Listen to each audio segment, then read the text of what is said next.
Things are always so interesting. Is it like, does it just have to wait till it's 10 or something? Mm, mm, hmm.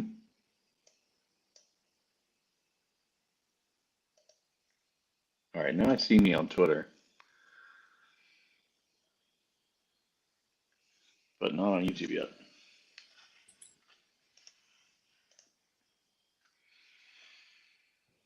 There it is. Yeah. Hey, good morning. We're here. Yeah, yeah, yeah. Yeah, yeah, yeah, yeah, yeah, yeah, yeah. Sowers is here again. Hello. There he is. The goofy man himself has We're arrived. so back. Yep. Apparently, with these cameras, you have to have them plugged in. So, in It case you guys is a didn't new know. concept. Hurricane survival worked out or what? Dude, uh, that was something. Paul bolted. Yeah, I heard Paul went to Atlanta. Hmm. Yeah, I ran for it. It turned out probably, I mean, clearly not necessary, but I have two little kids, and I just like was thinking, power goes out for any extended period of time, we're all sleeping in my brother stayed, he has four kids sleeping in a closet, watching for tornado alarms, we didn't have to deal with any of that. So Yeah, I mean, it long was, run driving hours though. yeah, that's the thing is like you spent 12 hours on the road. I feel like that is every bit Yeah, as bad as riding yeah, out a storm. So, yeah, yeah. right. I'm Anyway, surprised you don't have the houseboat like Lieutenant Dan there, Paul. that He's guy getting was used. all of our spirit We're animal for Oh, sure. yeah. we're we're still inland for now. We're waiting till this is the long play. We get oceanfront property, but we have to wait. Yeah. Gotcha. Yeah, I have a boat, a 1998 19-foot boat that I bought during COVID, and I went out there the day before and I unhooked it from the trailer. And Jamie, my wife, was just laughing at me. I'm like, hey, you never know. Like, flood comes Yeah. up, it'll be there floating, and we could jump on it, and it's our lifeboat out of here. And she's like, come on, it's really like, I'm like, yeah, hey, you never know. Um, so Always thinking ahead. yeah, yeah, I'm a prepper at heart, even though I'm really not. I'm super spoiled. But yeah, we didn't even lose power. Like we lost it for like 30 seconds or something, and then came right back on. I was super impressed. Orlando has gotten so good at infrastructure and stuff. It seems since Charlie 20 years ago or whatever that really wrecked everything. It So really, yeah, like that question I asked you guys on Twitter, I've thought about that since the beginning. Like, well, what happens to third time? What happens to photo finish if Ian dies in a plane crash or whatever, Like, we have. I mean, that's in our board of directors bylaws and all that stuff. There's all these things of like who goes Hmm. to what, and the spouses have to sign document. Lawyers do all that at the beginning when you set up a company. So. But yeah, there, I did all this travel and I am a doomsdayer, and so I am always like telling my wife, all right, here's where the keys are, and make sure you call Paul. He knows what to do, and so I Yeah, do try to, because yeah, I mean, better it's call Paul. continuity of better call Paul. Continuity of business is important. You need to have to think about it a little bit. It sucks when you're old to start thinking about that stuff, but you do have to plan for that. And we do try. There's a lot of things that over the years with photo finish, we've sort of had to, if you can call it decentralized or sort of spread out is really the main thing. I mean, like the you've seen it, Sour, since you've been close to us. The beginning, our rendering of the races, we'll have these times where it goes up and it goes down, and that's because we manage our own render farm. And a year ago or 2 years ago, all of those were just like all at the office. And so if there was a power outage, everything would go out. And then it was like, then we moved them to each of our houses. And then it's like, well, shit, we're all still in Central Florida. So if a hurricane comes and rolls through, then. So Paul took one of the render boxes with him to hmm Atlanta. And then we actually now, luckily, Monique, who's in Michigan, we bought a new one and got a render box, installed at Monique's house in Michigan. So we do have them spread out for that reason. we're gonna Eventually, have we'll get one render to the farm UK. nodes. Yeah, That's what, as it's we sort of what get it a is. bigger user base. That's what we should really be doing right now. Is creating the new render farm token, horse render farm token, horse farm. And I don't know, some sort of. like in case anybody's wondering, like, why would you do that? It's just cost. Like the especially, I don't even know now what it would be with all the, AI and Chat GPT still devouring GPUs, but like to get GPU in the cloud is just like crazy expensive, Yeah, we all were the paying about, miners and all the AI and all the, I think at our height, like when we launched the beta, because we did about 6 months of it, actually maybe almost a year, where we were all of our render farm was in the cloud with Amazon, and I think we were paying around 15K a month of rendering, and it was just like, oh my God, because I mean these boxes are on all time. Those beta races, trainer races, everything is kind of always rendering going, and we're renting hardware. And so it was like one day I'm like looking at this bill and I'm like, holy shit, like, can we do this ourselves? And so that we went out and bought, 3 or 4 Mac Pros for cheaper than 1 month, and then now we of course had well, to the studio, right? The Mac Studios. That Mac was Studio, yeah, not Mac yeah, Pro. yeah, yeah. And so then we of course had to spend, months like writing all of the cloud sort of management software type, replacement, because Amazon did just like, if it crashed, it rebooted. If there was a problem, it had, so we had to redo all that. But yeah, it's one of those Mhm. savings that like I couldn't believe it. I'm like, geez. And so that's the more like as we've been building in, so the Roku app, for example, needs kind of a live stream box that's sending stuff, and probably two of them. And, so we're setting those up sort of DIY, because that's again like what we've gotten a little bit better at, but still those things have to rebroadcast and restream to multiple platforms. And that's through Amazon. And so I was running some tests over the weekend, and I'm just like, here comes another, $3,000 a month bill for just streaming, it's just like Yeah. this stuff adds up. All right. And then talking about your travel, I mean, Breakpoint Yeah. obviously was recently seemed pretty big. How do you think everything went there? Did you make a lot of new friends? Like, Yeah, yeah, yeah. It's been exhausting. I mean, today's my first day back in the office since the week before Breakpoint. So I did Breakpoint and then I did Denver right after. So like an actual somewhat vacation mhm. after that, but of course was working the whole time. But regardless, when you kind of rewind to Breakpoint, it was like obviously pretty great to see the reaction of the mobile launch. You get to see and feel the vibe of Solana. I guess I had never been to one of these, and so to see all these other builders and developers was great. To be in the gamer village and meet all the other game devs was great. It was exhausting, of course. Like I don't know how people can deal with that sort of, Go, I go, go. 12-hour offset of time difference, and you just like everybody's just partying and shit. And I'm like, I don't understand how anyone's even doing anything. I was so jet lagged and tired from all of it. But yeah, I mean, I think, made a bunch of great contacts, from influencers all the way to investors to other game devs. And so that I think was the great energy coming out of it, was just really like, a bit of renewed enthusiasm in the ecosystem. Obviously, I'm always hyper bullish on photo finish, and I Hmm. think some of my fault is that I tend to feel like, is anyone else doing anything? Like I get Yeah. kind of frustrated of like, is everyone else LARPing? Are they all fake teams? And when you get into that Solana thing, it's like, no, there's a ton of teams building really cool shit. Now that maybe there's not as many games as I would like that are like Hmm. legit in Solana, but starting to see that stuff bubble up. Thank God, off the grid finally showing people that it's real and it can happen, and so yeah. Anyway, there's a lot of really cool stuff going on. Again, gaming, I still think Solana's pretty like early footing, needs to do a lot of work to bring up its gaming sort of acumen as an ecosystem. But outside of that, DeFi and all these other things, there's just so much cool stuff going on. Nice. And so I guess first thing I really wanted to ask that's probably a little contentious, and we're not here to dance on anyone's graves, but we have Yeah. gotten rid of Richie, and so I know that must have been a really tough decision for you to make. Maybe it wasn't, I don't know, but just want to kind of hear, why you made that decision, and then where we're headed now, who's creating, who's doing all that. Yeah, great question. Yes, that did happen since we since we last chatted. Yeah, I mean, nothing but love for Richie. A great guy, and obviously loved his contribution to the team for these year or so that he was here. I think it was really tough. Anytime you let anyone go, it's tough. I mean, even like terrible performers. It's Yeah. like, but Richie was like extremely dedicated. I mean, that guy was online 24/7, always trying to make it better, always trying to make it work. So it's really hard to let someone go that's got that much enthusiasm. But really, it's just about third time, I think, at this point, we're really just trying to tighten the belt and stay as lean as possible.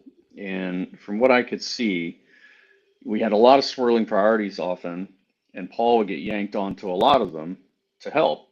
Mm. And, Paul is sort of like the guy that kind of gets stuff over the line when it comes to shipping, making sure that it's safe and it's not hackable or, obviously secure.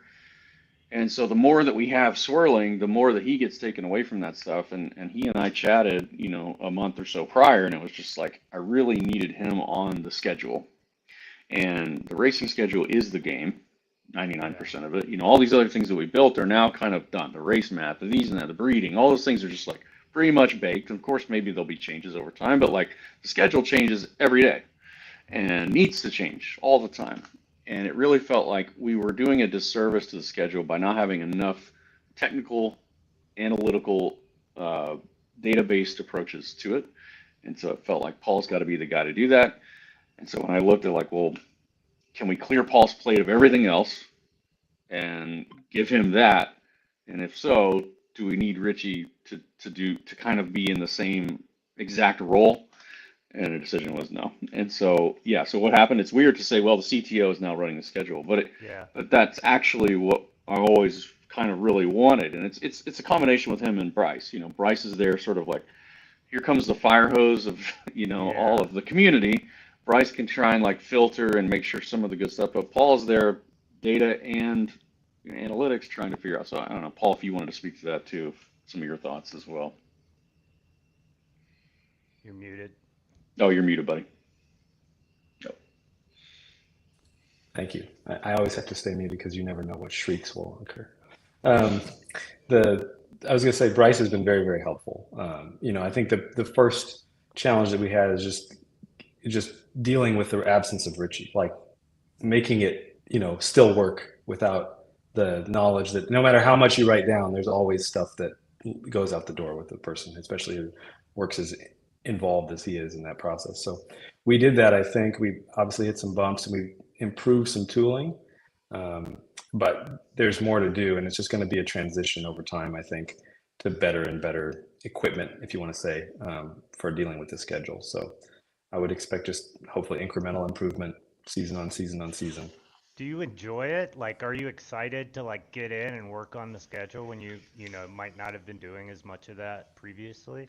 Um, there, I mean, I wouldn't say it's any less or more enjoyable than other things. I mean, the whenever there's a kind of a tricky problem or a whole new system to build, that's always interesting. And I think the schedule has not had a simulation-based component to it, and I'm interested in seeing what that can buy us. Like, um, we have this data set. It's like I think a season now is over 30,000 races that go in before Oracle has a chance to fill in gaps. So there's a little bit of, I mean, you call it AI. It's very light AI. It's more like an expert system, Hmm. but there's that's on day one, and then like within 4 or 5 days, the population, what they've done, who's won, who's lost, what it makes sense to do with a horse has changed. And so I'm interested in seeing if there's a simulation based approach where we can sort of like look a few days out and say, given today's horse population, what do we think we're going to need in 3 to 5 days? And it's probably still going to be manual somewhat for a while to inject races that just need to be injected. Hmm. The Oracle is still going to be there to like repeat high demand races. Although Oracle itself has even changed its algorithm somewhat to get a little smarter about future race placement and what gets replicated and what doesn't.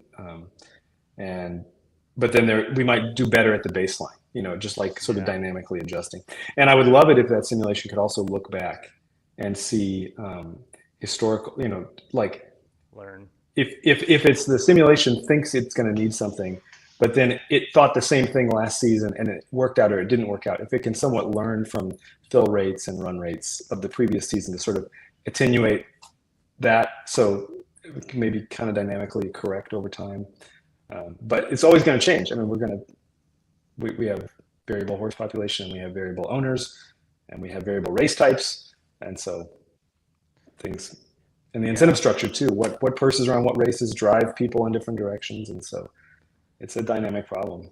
Yeah, I mean, now like poker DFS, these are pretty much my other two passions. Now everything is sim. So I can input eight of spades, jack of diamonds, nine of clubs. I have king, king. What should I bet? What percentage should I bet? And now, even this year in DFS, I'm like working on shout out the solver. They're established to run guys. And basically, you input, the lineup, and it can give you your exact ROI. I can try to predict how many dupes are out there and stuff. So definitely, it is cool to hear and think about simulating not only the past or learning from the past to kind of predict the future, but obviously human behavior is always impossible to simulate, but if you have enough data, you can kind of get close. And I guess with the schedule, you have enough little breadcrumbs for it to learn from. Obviously, the Oracle, it's fun to talk about that because a lot of people are like, oh, get rid of the Oracle. And in my mind, I'm like, there's just too many races, especially as our population keeps growing and growing. You're not going to be able to do it manually. You're going to have some type of automated service. So I actually am pretty happy with the fact that you guys are like, building on top of that to get it to learn and get better. And so what is like Yeah. the process to actually keep improving the Oracle like? Well, with the Oracle specifically, I think it's more about when it is going to create a race, what race does it create? I mean, we have kind of two sets of rules there. One is on, what would trigger the Oracle to do something. There are certain race types that don't trigger behavior like free rolls and stuff like that. Okay.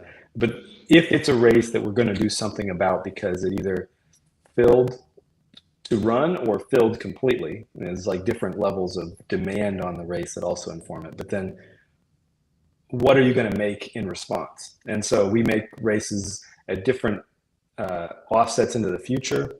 We look for similar races within like a time aperture to see if we need a race like that based, depending on how immediate the demand is for that race type. And so it's just more about that kind of stuff, like tweaks to rules. And some of that is just experiential, say, why did we create that race? We should have done something else. And there's probably a rule change there.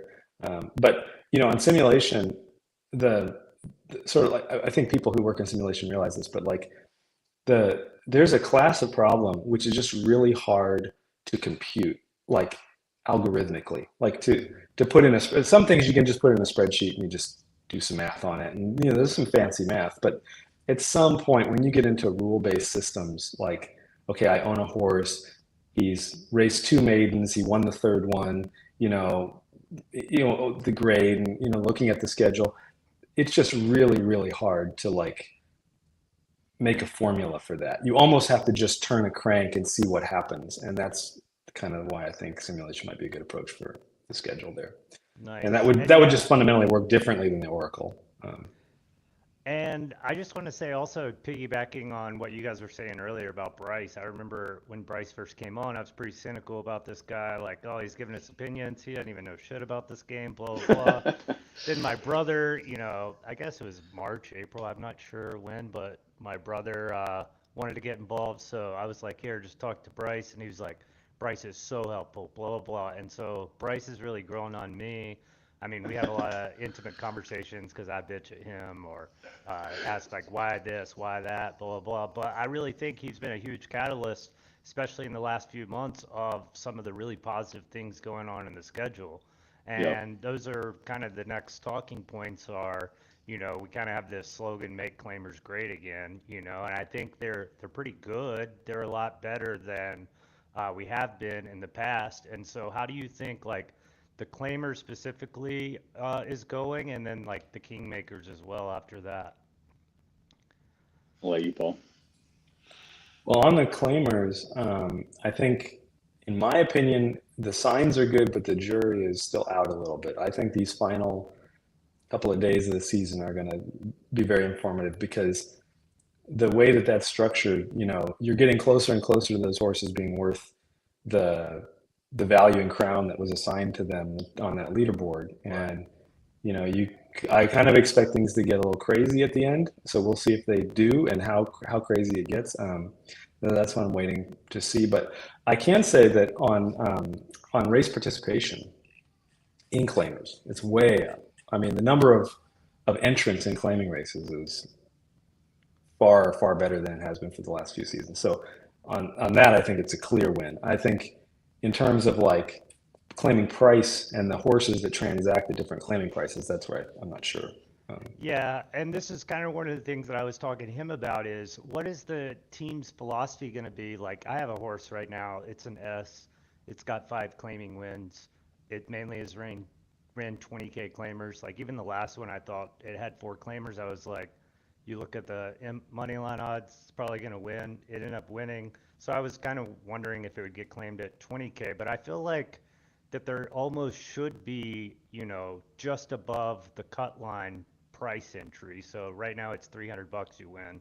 So it seems to me that like 24K should actually be part of the schedule. And then when you start thinking about building even higher, obviously, some of the fun things about claimers that I remember, especially when our population was a lot lower, was, we would get 100K claims or 80K claims.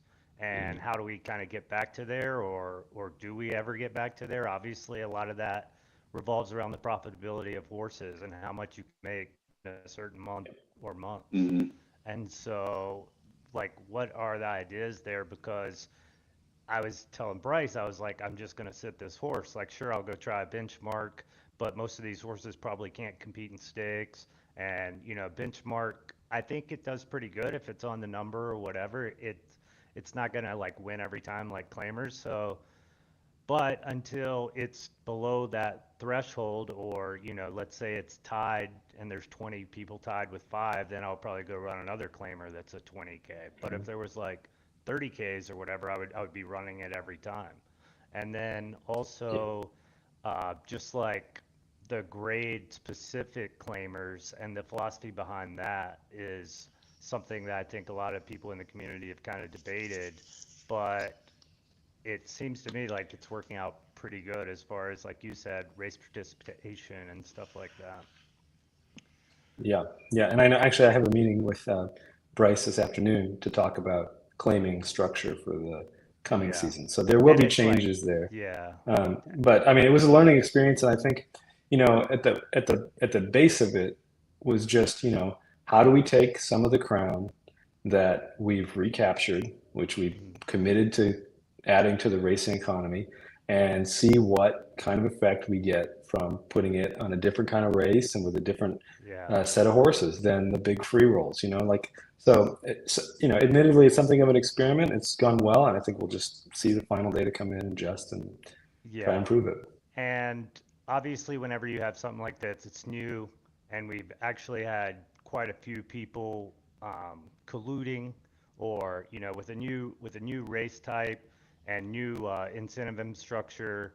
Obviously, with a lot of the claimer, some of them don't feel, so it's easy to stack them with a friend or whatever. So like, I'd like to talk a little bit about like what are the team's philosophies on these collusions, because we've had them in the past, obviously, with other things, and it seemed like people would get timeouts for a month or whatever. And it seems like in these instances only horses are being taken away, but there hasn't really been like these extended timeouts, which I feel are very productive in swaying that behavior. Like if you come down swift or someone has to sit for a month, they're really going to think about their actions, whether if they just lose a horse, okay, well, I'll just go keep trying somewhere else and keep doing the behavior that we're really, I don't know. I don't know that you guys want that, but I assume that you wouldn't. No, that's a good one. Yeah, I mean, philosophically, obviously, we put it in terms of service. Collusion's no good. It's not good for the ecosystem. There's always this weird slippery line of like, well, if I invite my buddy to join the race with me just because I need it to fill, is that collusion? No, I typically try to say like, no, not really. I mean, obviously, a lot of people do that. Hey, I need one more. And if it's your buddy, is that collusion? I don't know. Like, especially if you're looking at a claiming race that's like, I need one more and we're all going to get paid. What's different about you asking your friend to do it versus posting that in Discord? Hey, I need one more.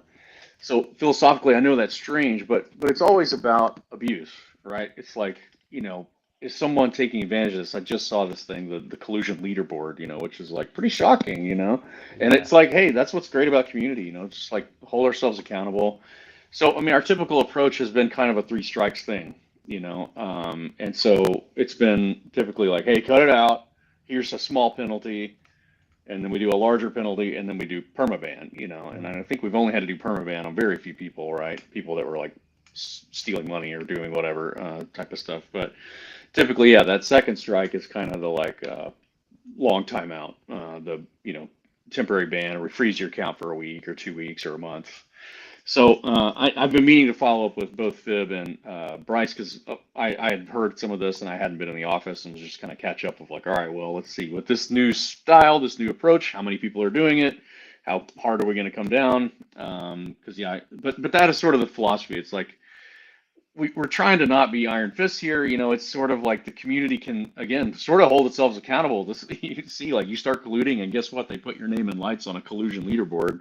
Yeah. That will also sort of actively turn it down because now people aren't going to do deals with you. They're all going to be giving you shit all the time. So that's good. But at the same time, we will take action. And it is, of course, against the terms of service if you're violating it. And so that's sort of our approach. But yeah, on that one, on a few of these recent ones, that I need to figure out exactly what's been going on. We'll have Yeah. more answers this People week were for hitting sure. me up about it. I was like, man, I've been going all weekend. I'm not Yeah. too up to it. But also, have you thought about maybe just having a position that just solely on game integrity? Obviously. And how hard is it to prove collusion? I mean, even the poker world, it was almost impossible for us to ever prove collusion, even when we knew directly it was going on certain Yeah. instances. And so it was like we'd always get frustrated. Poker sites aren't taking any action, blah, blah, blah, and there's really not much action we can take because they're going to play the games. We can't not play. Yeah. And so, Yeah, I mean, it's obviously insanely important. I think it's just like with DraftKings and FanDuel back in the day of like, oh, they find out that there's 12 users that are using scripts to put in 12,000 lineups a day, and now they're kind of like, well, shit, that's a lot of our revenue. Should we turn that off or should we allow it or not? But it's like yeah, that's not very cool if other people don't know that's happening. So integrity matters a lot for us to make sure it's fair, and that's why this one's always kind of a little gray. Is like if they're stealing from each other, if they're unfairly stacking a race to win and those types of things, or to win claims, that when I stack rank the violations, that's bad. They're stealing from other people. They're hurting other users. If they're taking crown from us in an account, then it's like, okay, that matters, that sucks, but that's less important than them scheming other people, in terms of going down the list. So I think it's bad. It sucks. It's always like the one bad apple can spoil the bunch. That we do have to kind of handle this stuff all the time, but that is the nature of these online games. People are out there min-maxing every single angle they can find. That's just how it's going to be. And so, yeah, I think that we will have to crack down when we see what collusion is. Again, I think it's abuse. mhm, When you look at the top stables, they're all going to be in the same races against each other. So that's kind of a weird thing, just because they are by nature. yeah. But you can typically go and tell, like, okay, well, this guy entered all these races at the last second with this other person's stable. Like, that's a pretty easy heuristic to find. I didn't Uh, look too closely at the collusion leaderboard, but some of the instances looked to me like it was a lot of the early days where, there was four horses and yeah, sure, it might have been two very big stables, but that happened quite a bit during that time. So like you were talking about, I think Sahil was the one who basically was the guy who scripted and there was a late injury and that's how we all kind of found out. yeah. Um, and Hmm. so I think about this all the time as my stable grows, and this is kind of a personal question. It's like I would love to be able to just script some type of AI that understands exactly how I enter horses, what I do with the horses, and it would improve, the ability to enter. Is that gonna be against the terms of service? Are you guys gonna allow us to do that or Yeah. not? And these are things, I even asked obviously a developer to do it. He's like, I'm not going to do that. I think it's against terms of service. And I just think like, yeah, I guess you're right, but it's like And then I think about, well, what if I just had a schedule, like a Google schedule on my horse that had each day, and then I could just find a race and just drag the link on that specific day. And I'm like, because I do this, especially now, we'll get into Kingmakers in a second, but with Kingmakers, you kind of have to look forward, see if it matches your distance. If it does, all Hmm. right, well, then we're going to find out all the G2s, G3s along the way that I need to enter. And then obviously on the off days, you're trying to enter the qualifiers or whatever else. And so, yeah, I always think about that. Like, at what point is automation going to be allowed or tolerated and not specifically? Yeah, that's a great question. Honestly, I don't think we've talked about it as a team enough. I'll just go off the top of the head. It's like you don't want a game where it's bots playing bots, right? I mean, it's just like, and then the person with one bot creates a subscription bot, and everyone subscribes to that Yeah. bot, and it's just like no one's playing the game, and then it also kind of gets in the slippery slope. Is that skill? Like, is this a skill-based game anymore? If people are subscribing to a bot that's just entering races and API, Mm, like selfishly as a company, like probably means there's a lot better participation in racing. So hey, that's cool. yeah. But again, the integrity of the game is what matters, and you want the skill-based game, and you want the strategy. I mean, I think about online poker a lot now in this sort of era of AI. Like, will in 2 years from now, 3 years from now, will anyone be playing online poker, or will they just be all bots playing against I each mean, other? you can bot live now, like with the Right, way GTO Wizard works, you can basically use your time bank solve while you're waiting. Like to right, me, to me, it's like you almost need facial recognition. All you need yeah, a right. ton of steps. Liveness check, yeah, Yeah, that and it's like you. obviously they've gotten rid of TeamViewer and these other things, but whenever you can have a browser open that can solve in 10 seconds, and now that's only for heads up pots. When you're 3, 4 away, you can't.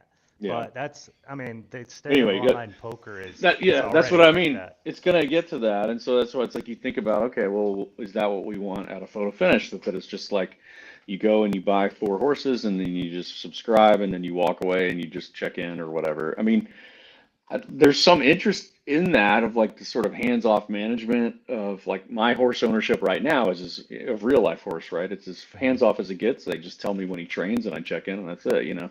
But it's just that I don't think that's really where we want to build. I mean, I think there's other crypto games that have kind of gone that route too, where it's just like set up the script and walk away and earn your shit coin and come back. And, yeah, it's like that's just not really very fun. Yeah. But automation's cool. I mean, again, like the more that we can allow people to do this stuff easily, especially with large stables, it's like it helps them not necessarily like just be totally passive, but like help manage a large group. That I think there's some merit to that. So, Yeah. a totally open AI, API where anyone could breed via API or race via API is definitely just something that makes me very nervous, because it That's why could it's not done open the yet, because I've floodgates. been Yeah, begging for this yeah, API last time, and I'm like, why didn't I bring this up on the last talk? Like, this is something yeah, I've been so for, like just specifically mainly for the developers because they can develop all these tools and there's just a lot of stuff that's lacking, yeah. on the site. I mean, even Right. breeding, the fact that you can't get rid of certain sires or look at specific or just like, Yeah, put your horse in filter a out, filter link. in bloodlines. Yeah. Yeah, yeah, filter out all those Yeah. things like which, there's tools that I would be dead if I didn't have those, especially in the breeding. I mean, I probably bred I think 300 mares. It would probably decrease to like 50 Yeah. if I couldn't use these types of things. So, Oh, I have to that use is one, and I interesting. definitely feel the pain because I had to write my own bot to breed because it's just like, yeah, I can't do this manually. I did it the first few seasons, and I was like, nope, it's the whole weekend, just sitting here. And Lacey and Wasabi were picking the studs for me. It's It always was still nice when taking Bull forever. Stable breeds with your horse. It's kind of funny. I'm like, oh, Yeah. thanks for the injection. You're like a stimmy out there. Yeah. Thanks for the kickback. Yeah. But yeah, I mean, they make me nervous for sure. I think at some level too, we've seen the ingenuity of the current third-party sites which are amazing, where they have been able to make stuff work with an authenticated API without an official like sanctioned like anyone Yeah. open API. I just think like just if you fast forward a little bit of like, okay, we open up, let's say race entry or breeding. Breeding is a good one that could just open API, anyone can hit. They obviously have to own the horses or whatever. Yeah. there's just a lot of like, okay, now does breeding become some other site, one of these other third parties jumps on it and they make the ultimate breed bot Yeah. and they get a subscription off of it or they charge or whatever. And then now like, so they're making a bunch of revenue that we're not, number one, number two, which is okay. I'm okay with that. But number Well, two, at this if point, not you're really. not, if you're, yeah, but then number two, if you're not using that or you're new to the game and you don't know about it, it's that sort of concern You're I at a have with FanDuel. disadvantage. Yeah, the Yeah. minnow and the shark, of like, okay, well now these guys are over here just wrecking me. Race entry would be similar. So it's just like I think these things need to get opened up, but I've just been obviously we're a small team and we've got a million other things that we're always trying to do. We're trying to grow the game, Hmm. and this one has always been like, well, does this really help super well, or are they okay where they are? I mean, I think it's like it can be better, but the third party sites have been able to almost do everything. Yeah. Um, so it's just like, all right, well, we'll get to it eventually, And but I this don't know. ties directly into something, there's a lot of new execs out there that have joined. One of the main Yeah. reasons they join were breeding reports. It comes out, you guys gave us a month, 2 months advance notice. It's going to be capped to 100 breeding reports. Why that specific number? A lot of these guys I've talked to, for me, I'm to the point where I've seen enough breeding reports that I kind of know what to look for. So it's really just going to save me a lot of time. So I'm not really that upset about it. But a lot of these guys are upset, especially because it's going to be their first few months using these and they want to, build a database kind of like I have in a Google Drive or whatever. And so why exactly 100 breed reports? And is this set in stone or could this still be negotiable or? I can just give a little top level, which is just the tuning on it prior was totally broken. I mean, people in the exec club now have tens of thousands of surplus. So the number, Paul, I think did a little more of that math. Maybe you could talk to that. But like, it wasn't about us trying to like super squeeze. It was like, let's just try and get this back in some sort of realm of realism. But yeah, go ahead, Paul. Yeah, that's basically it. I mean, I just looked to see what the usage rate was, and 100. There were very few people who were over 100. Um, Probably sours. it's might have been Yeah, one. I mean, it and was It it was was a very, very handful. few. Yeah. yeah, and it seemed like there was talk that like people were botting breeding reports or something. And I was like, do they There really was think that I'm a too. Yeah, bot? that Like, was that was a No, you're that not a was a bot. problem. No, no. I mean, we were seeing tens of thousands of breed report requests within very small periods of time. and Um, so to operate those servers and stuff, does that cost money too? Because that was kind of my first thing is it all maybe if costs these, money. It Everything all costs costs money. money, but it was more, I think, just like, wait, how is this even possible? And it's just because there was no reasonable cap. I mean, Yeah. um, yeah, we just it yeah, felt because like a like for better me tuning. personally, I always run at least one breed report. If I'm gonna breed with that, I just run a quick report just to make sure I'm not missing anything on the inbreeding thing or to make sure, that Hmm. my tool doesn't have a glitch. And it's like, well, if I can't do that with every single one, that or just run one breed report, it seems like, what's the point of even kind of having them? I mean, obviously, if you have 10 horses, now you can run 10 for each, but obviously, if you have 10 horses in this game in 6 months, you're gonna have 1,000 too. It's like that's just how we all have gotten. It's like the way you exponentially increase, just it naturally happens. Hmm. Yeah, I mean, I think so.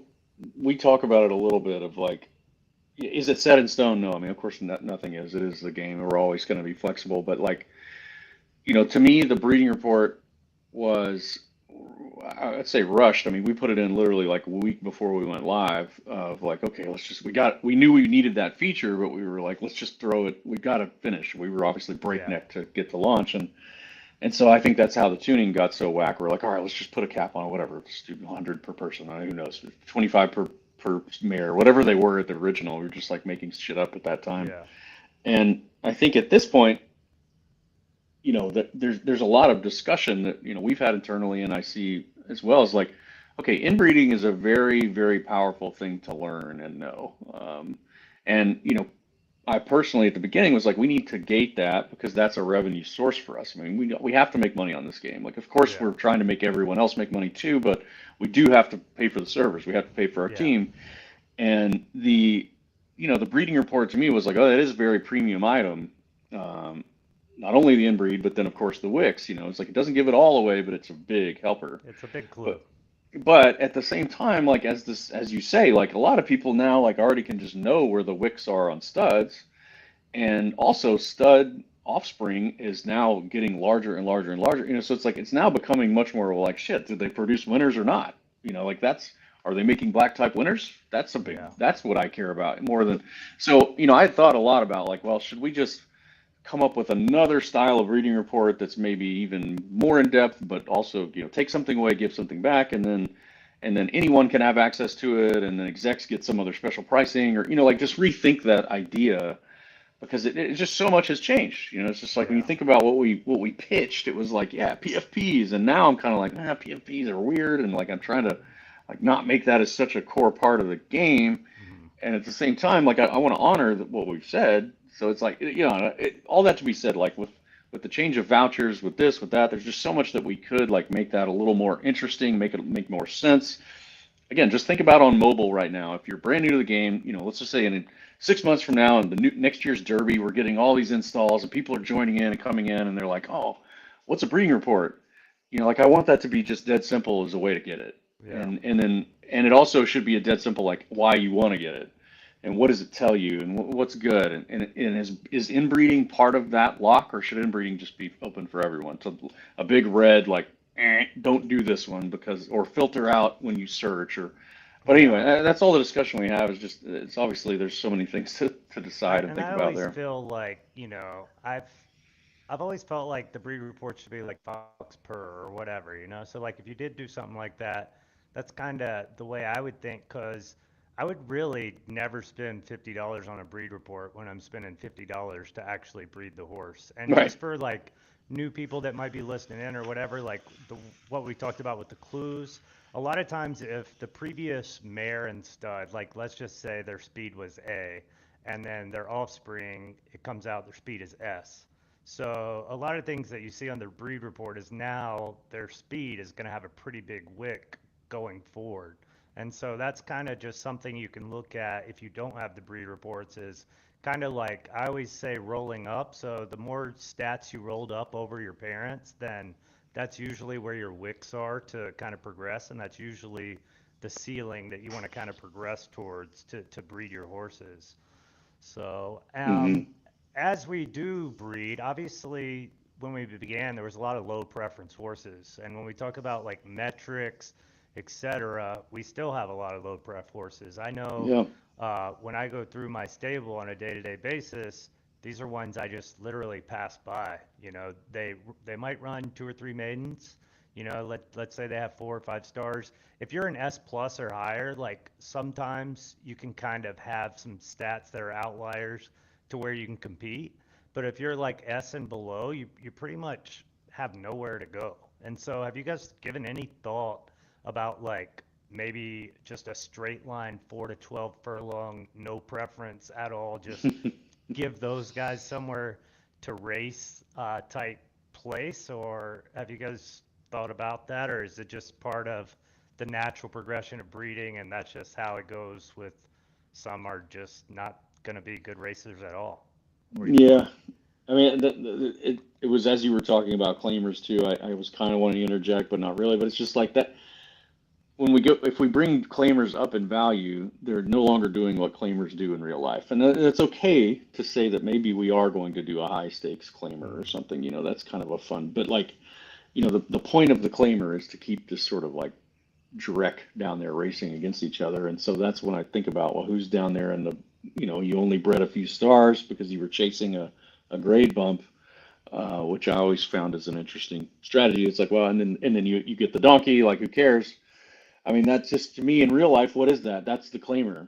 That's the one you throw in the 5K claimer at Bangor, Maine on a Tuesday afternoon, and it's just like I don't I don't know what else to do about that other than we have talked about, yeah, maybe what if we made a new surface, a tapeta, artificial surface that basically was the split between dirt and turf, and then you've obviously got yielding, and then yeah, straight away for left and right, Matrix. or an S, so they do or something Yeah, a the left and a figure right. eight would be so fun. Obviously, that's not really as real as it gets. Paul's shaking his head at me, but They I gotta just jump. I can tell They you have to right jump now, each other. Yeah. the mini map up in the corner of the video would be a progress bar if it oh becomes a man, that would figure be eight. I'll tell you great. Yeah, that. we would hide that on the figure eight, but yeah.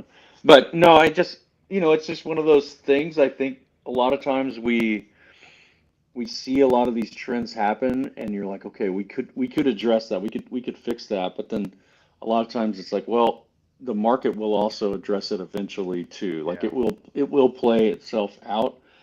There's a lot of value in like this is the game, and you guys go wiggle and obviously someone goes and tries some new thing and people chase them and yeah, as opposed to like if we keep changing the meta and we've learned that obviously there were a lot of times where we were like let's try and react to this and let's do that and typically it ended up pissing off more people than it helped sometimes let's go yeah. so we are trying to do a lot more like slower and measured and announce something 3 seasons out that stuff as opposed to like being so agile I guess is Yeah. we still are, but just given given how far we are into this, I mean, now Yeah. 3 years since we announced this game, which is pretty wild to think that, and so 2 years, two plus of gameplay, and so people have just made a lot of decisions and assumptions and capital, and so to do any major change does like it's obviously everyone's going to Yeah. hate if you charge more for anything, they're all going to hate it. Of course, Hmm. that's a given. But if you change any meta, it's just like, well, there's a lot of assumptions that were made, and it is challenging to Especially do when that. we're breeding 3 months out, it's always Yeah. been a big hot topic. And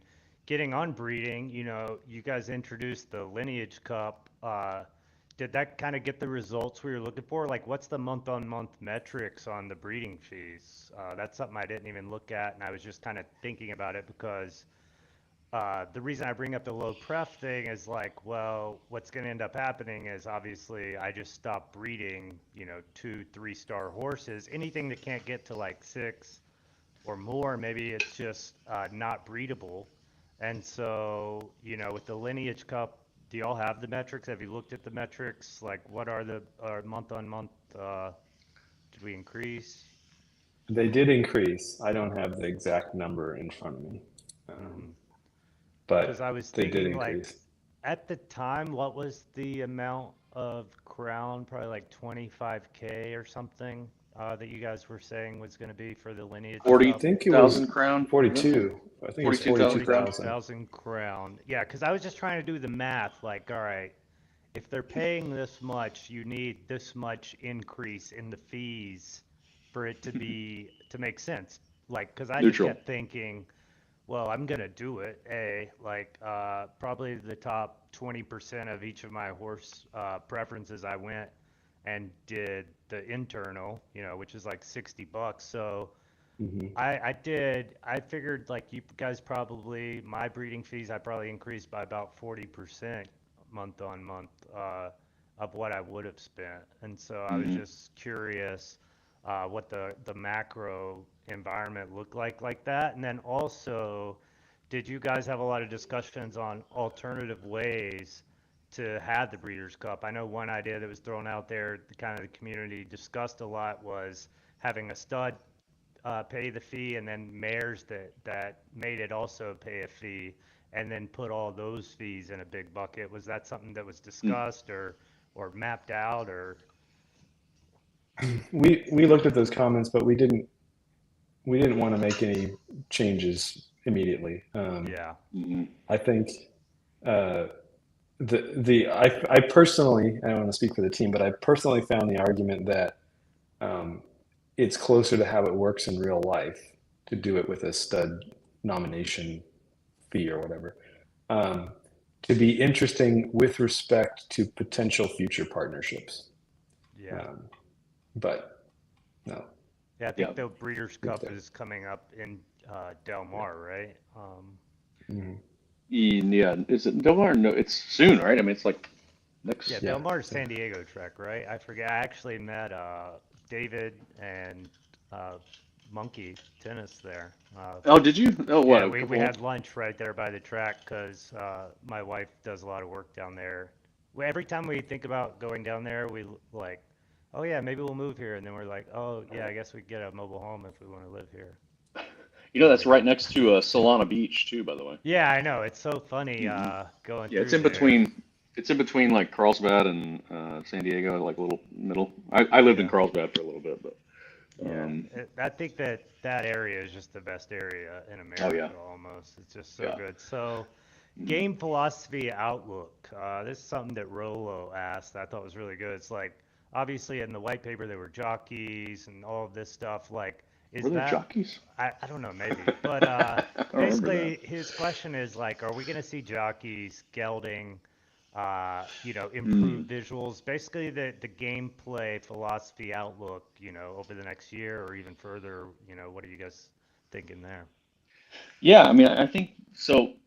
I was actually gonna. I've been ideating a lot of this over the last 2 weeks that I've been sort of traveling too. Of like, I'm gonna show all this to the team as well, like sort of our next year and a half plan. Because of course we've been firefighting. There's just like a lot of priorities that have been spinning. Breakpoint was coming, the mobile app. There's a lot of stuff going on Roku. So it's good to kind of reset. And what I look at photo finish now is just like this really tight experience for the hardcore player. They really enjoy it.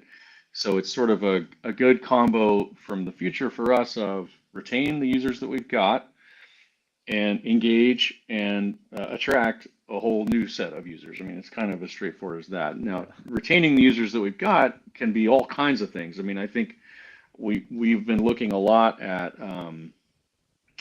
this sort of like normal live ops that happen in normal real money apps like Hard Rock Bet or like DraftKings or whatever. And it's like, the sort of constant engagement of offers and deals and special races and special prize. We're doing okay at that, but we're going to keep getting better and better and better there. So, obviously keep dialing in the game experience for the current user to be fun. I think the onboarding of mobile is really like mission critical, which is just like get mobile running, start running ads, and get that experience of a new user being able to play for free and move them down the funnel into joining you guys in the big leagues. That's really the focus that I've been looking at for a long time. So what is that game? What is that experience? What is the day-to-day action to get a user from literally installing it on the App Store to having fun to depositing real money? I mean, that's like been my focus, right? So, the core gameplay experience of Photo Finish Live is not going to need to change that much. I think just getting people down that funnel is the core thing that I'm focused on. Adding jockeys, gelding I could see us doing. That's an easy-ish one, like, yeah, would you like to boost your chances, boost temper in order to, or whatever. That's really kind of all it is. Hmm. Add temper, subtract breeding, it's like that one's kind of straightforward. Jockeys, I don't know. Again, it's like that's a pretty hardcore feature to add more complexity. It's not like everyone right now is like, wow, this game's Yeah. really easy to understand. I'd love to add more randomness with the fucking jockeys too. So I'm not as big on that one. But then at the other side, we've got this sort of Roku and OTB, the simulcast stuff game. People betting, those bets come over into the pool. Um, so that's sort of the swirling vision, I suppose, is like a lot of these engage, the current user base by just continuing to do what we're doing, getting better and better and better at operations, creating more and more specific and special offers. I mean, again, like I think there should be deposit matches. There should be all these other Yeah. things. A lot of these things are coming soon to get people to like make sure that we get them. I can announce a little bit here. Today's this. I always like to give a little bit of alpha.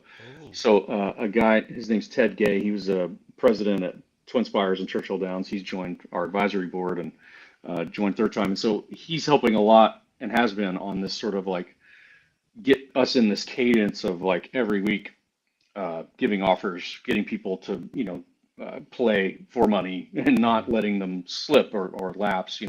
Because we've got this great audience already, but a lot of them will sort of fade out as their horses suck or whatever. They'll kind of like lose interest, and so it's like about trying to get them always coming back in. So that's one part. And then yeah, I think this sort of like my hope is of course that like Photo Finish Live is featured on the App Store in the Kentucky Derby next year, and we're getting 200,000 installs a day, and just like what we did last time. So that's Hmm. been the sort of in my head of like, okay, we got to make sure there's a lot that has to happen for that to be ready. So what are like the biggest things that have to happen by that? I think so. I've tried to kind of convey this a little bit to the community, and sometimes it doesn't come across, sometimes it does. But Photo finish live now is, requires this upfront investment. Here's the negatives. You have to pay money to play it. You have to risk money to play it. Mhm. Um, to even buy a horse, you have to risk money, and also you have literally no idea how to play it. It's extremely hard to understand. All that is what's great about it too. It's like it self-selects at some level, but someone brand new, it's also geo-locked in a lot of locations. There's no way to get Yeah. around that. KYC required to withdraw. There's all these like hurdles that it has that I understand are sort of problems of scale. So what I think has to happen then though is like at the top level. Oh, the other one being it's time based.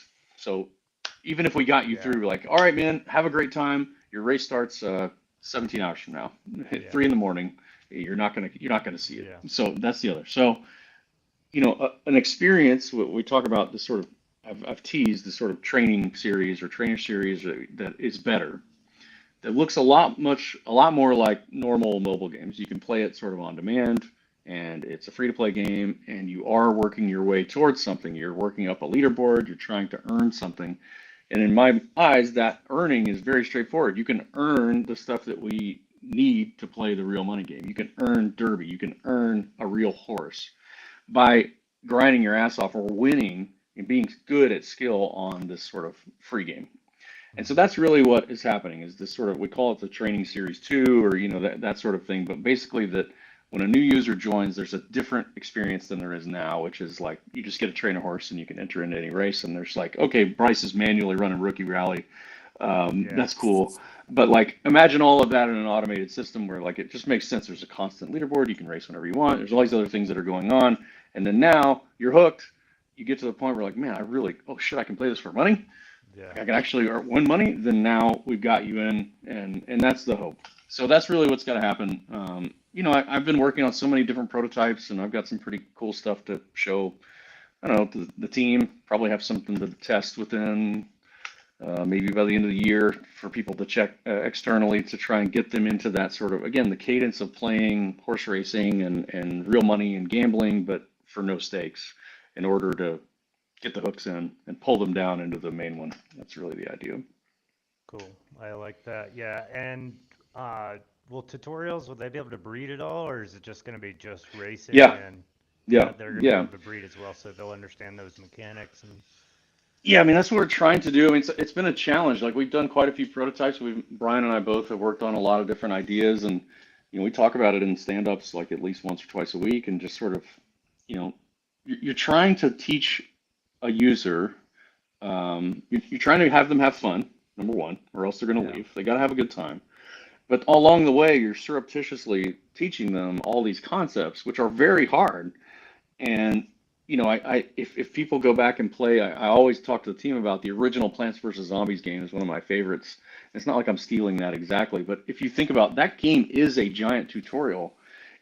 Every single level is introducing a new mechanic, but you just Yeah. play through and do the mechanics and you don't think about it. And it's like anyone can pick it up, anyone can understand it, anyone has a good time. And so a lot of that design element of like instead of like having all right, choose a race, allowance races do Yeah. this, claiming races do that, and just people reading and having to understand. It's like, is there a way that mechanically that you can have people work their way through these things? I think so, but that's the fun and the design challenge, and that's what I've been focused on a lot.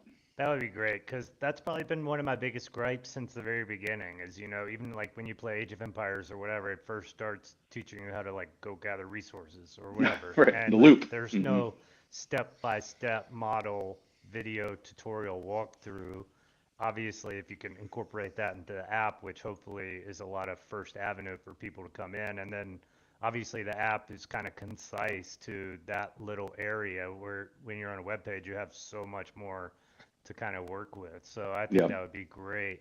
And then one last thing that I kind of wanted to get into was the fleet figures. We talked a little bit about that last nice. time and so like, are they basically affected by the relative competition? Because like, you can see slower times in claimers with really high fleet figures, but if you're in a major, you could run a much faster time than that and have way lower fleet figure. And I think that a lot of people in the community still think that fleet figures on yielding is, and we talked about it last time, broken, or they'd like to see it fixed. Do you guys plan on fixing that, or is it just going to be like more knowledge on what it is and you kind of make inferences on how to use that? Paul, Mr. it's named after Fleetwood you. himself. I mean, it's your namesake. Yeah, it's not a proxy for time. It's a proxy for what is possible in the conditions of that race. And so you can look at any aspect of that race, be it the surface, the weather, the field, the length, whatever it is, and the fleet figure is giving you a relative score on what is possible on that surface in that race. So I think I'll leave it at that. We have talked internally about what fleet figures are telling us, Yeah. but there's nothing to say about that now. Do you And want to make another like a Fleming figure that's a different No, one? No, okay. I like a fleet Like lot the figures. of I think buyer, fleet people, like figures the is buyer, and then the equibic speed, it's and there's all accurate. these other. Yeah, yeah, a Okay. lot of I mean it's people have accurate. suggested that use another fleet figure for the benchmarks because technically fleet figures Well, now weren't that was a whole introduced. design. Yeah, that was tricky because we had fleet figures, and Right. you have a fleet figure on the race, and then we had a trailing three average to show, kind of like a blended one for recency. But then when benchmarks came out, benchmarks had to filter.